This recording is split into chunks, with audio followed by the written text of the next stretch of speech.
Welcome back, ladies and gentlemen. We're now delighted to be joined over the telephone by our guest, Dr. Tarek Tamras, the climate change expert. Dr. Tarek, a very good afternoon to you, sir. Good afternoon. Thank you very much for joining us, Doctor. Now, the effects of climate change on sustainability conference was held at the new administrative capital with many very important figures and organizations participating in this conference, all, of course, in preparation for Egypt hosting the COP27 in November later on this year at the Red Sea resort city of Sharm el-Sheikh. Doctor, could you tell us a bit about the main topics that were discussed during the conference? Thank you so much for the kind opportunity to discuss it. It's an important issue. The conference was held at EUE, the European University in Egypt, and it was split into 2 days. The first day was mainly for the discussion of impact of climate change on health sector, as well as sustainability options for new settlement, what we call it, the climate resilience community. Yes. Also, it was based for carbon emission reduction and carbon neutrality. On the second day, which was opened by His Excellency Minister of Higher Education and Research, was mainly for the discussion of how to reduce the carbon emission from various sectors and what type of prosperity we are waiting for when achieves this goal. So it was a discussion for nature-based solution adoption in Egypt, as Egypt has a long stretched coast along the Mediterranean and Red Sea, which give us an opportunity to implement nature-based solutions such as mangrove rehabilitation as well as seaweed cultivation. In this day also, huge intervention from various attendees represented by the ambassador of the EU to Egypt, as well as head of universities and research center from various European countries, as well as Egyptian universities.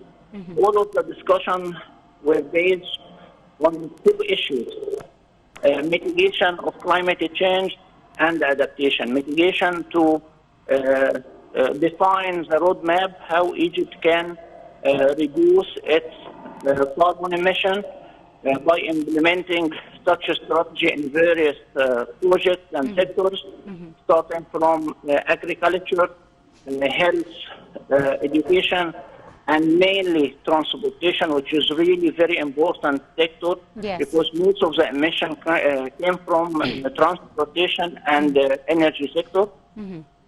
And the second topic, which is adaptation, how to adapt to the impact of climate change, which we already faced it and met it during the previous winter season, represented in a high amount of flooding, as well as such high degree of during the winter season, which we didn't encounter before.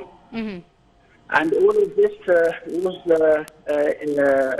represented in is a recommendation and outcome of the conference, which addressed various efforts led by Egypt to mitigate the climate change. Absolutely. Dr. Tarek, this leads me to my next question. What we've seen over the last few years, Egypt taking a great number of initiatives to preserve the environment, as well as, shift from non-renewable sources of energy to renewable sources of energy, and to, of course, more climate-friendly sources of energy. How important were these shifts, and how do you see the initiatives that are being spearheaded by Egypt in order to preserve the environment?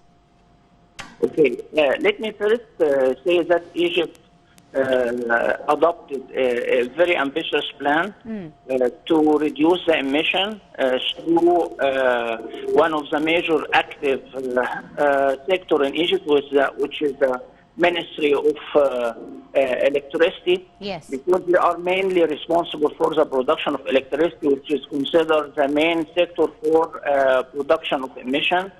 So they aimed to achieve an energy mix.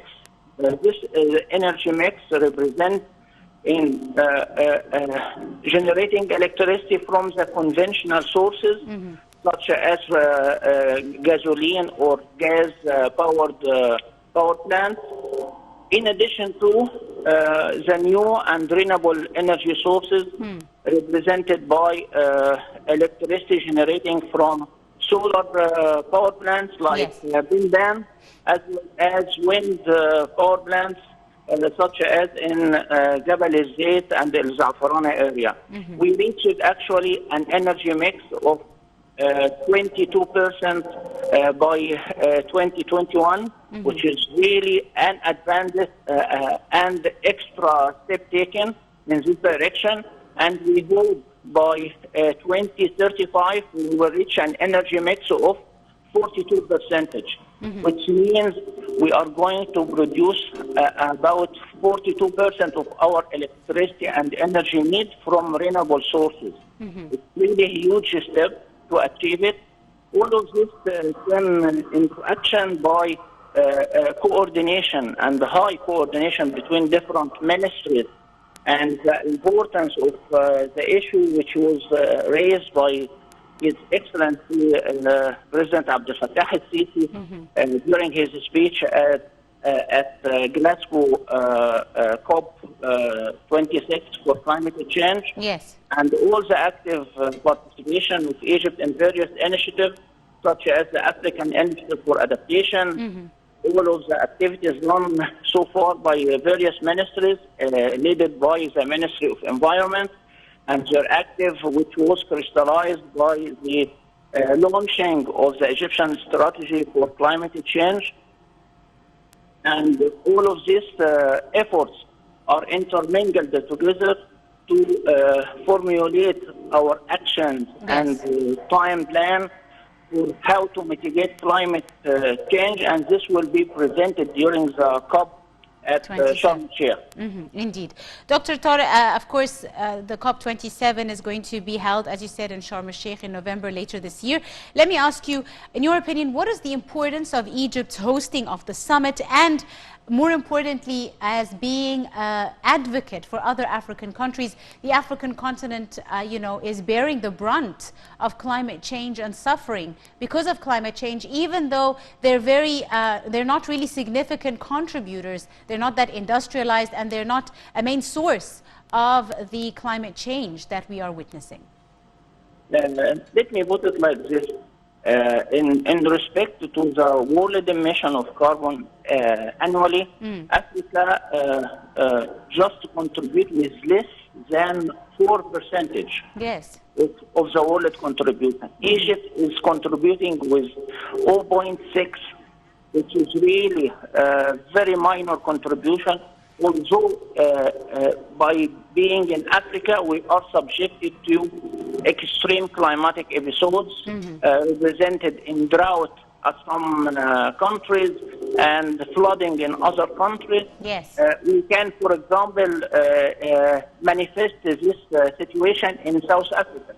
South Africa was subjected to extreme drought during the previous 9 years, and lately, during this year, they received a huge amount of flood. Rain. Yes. So they suffer both ways, by flooding and by drought. And this is the price of climate change, actually. It can hit you by different means, and you cannot predict it. So being in Africa, and as an Arabian country and Middle East country, we have a lot of responsibility to coordinate and harmonize all of the needs for African friends and brothers to share it to the world. Yes. And this will be manifested by adopting the African Initiative for Adaptation, adopting the African Initiative for Renewable Energy, as well as emphasizing what is the impact subjected to Africa, especially in terms of flooding as well as drought. which mainly affect a high number of states in Africa. And this will result in less nutrition and malnutrition, and that can lead to hunger and poverty. Indeed. We need, as the president emphasized during his final speech addressed to the COP26, the president emphasizes the need to from the developed countries to adopt and fulfill their commitment towards the developing countries by supporting not only mitigation measures but adaptation measure, which is first priority for the developing countries, because we do not contribute to the emission of greenhouse gases, but we are subjected to the extreme impact from them. Yes, absolutely. Indeed. I'm afraid that's all the time we have for this segment. I'd like to thank you very, very much, Dr. Tarek Tamras, the climate change expert. Thank you so much, sir, for your time and your insight. A short break and we'll be right back to continue. Stay tuned.